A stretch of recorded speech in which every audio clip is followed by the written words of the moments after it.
My name's Gabe. I go by Gmails. I'm from upstate New York, but currently living in Brooklyn. I'm a full-time producer, drummer, engineer. I just make beats all day. That's pretty much it, man. I've been a musician pretty much my whole life. When I was like 2 or 3 years old, I would set up all the pots and pans in my parents' kitchen, like take wooden spoons and like make like a makeshift drum set. And I would just like bang on those forever. I don't know, I think it's kind of funny now that like I'm making beats and it like started by me just like hitting pots and pans when I was 2. After like a few years, I was probably like 6 or something like that. I took a few piano lessons and was like, this is chill, but I kind of just want to hit shit. So then I started actually getting into drums, and I got a practice pad and eventually got like a used drum set. And then that kind of slowly turned into playing in bands. I played in a lot of punk bands and metal bands. And then that kind of weirdly turned into jazz. And then in high school, I was playing in probably like at least like 10 bands. I think you have to fail a ton and you have to become okay with failing a ton. And I think that was really hard for me, and it still is. And I think hard for a lot of people because it's super easy to get discouraged. It sounds pretty cliche, but you have to like learn from your mistakes. That's super cliche. But yeah, I feel like if you don't try tons of shit out and you don't fail a bunch, you're not really going to take anything away from it, and you're not going to get those new ideas that are creative and inspiring. I think it needs like one more chord. Yeah, up until this year, the only thing I had was this little M Audio Ozone keyboard. Obviously my computer too, but I had just this little keyboard, and it was super old, not good, super small, and like I played all my drums and key licks and bass lines on this little 2-octave keyboard.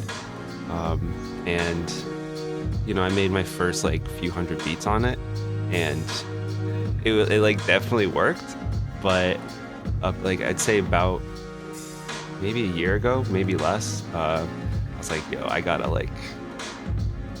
move up. I feel like I need more than just this one little shitty keyboard.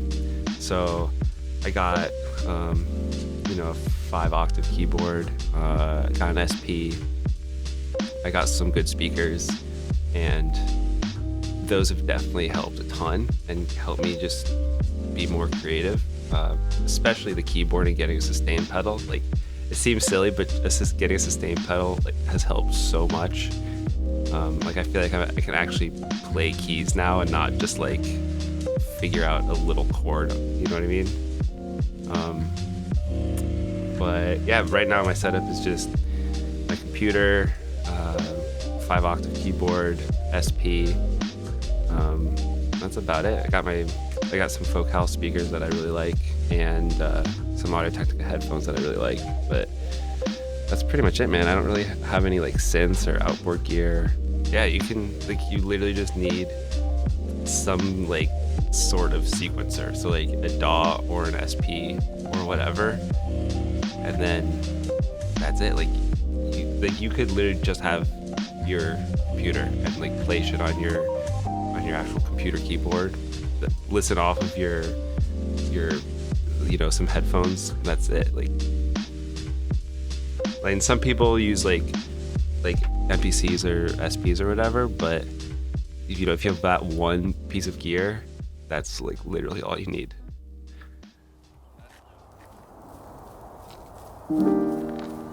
Music is super important. For me, music is the thing that keeps me sane. It keeps me creative and inspired.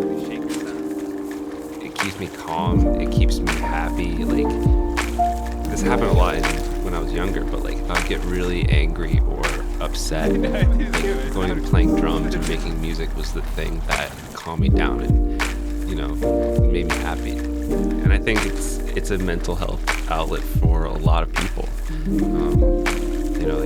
If you go online, you can see people saying all the time how like music has like saved them, like in some instances, like from like really severe things like suicide and depression and things, but also just like, you know, I had a shitty day and listening to your music helped me get through that. You know, you see people messaging each other that all the time, and I think that's super beautiful, that music can be more than just like a fun thing to listen to. It can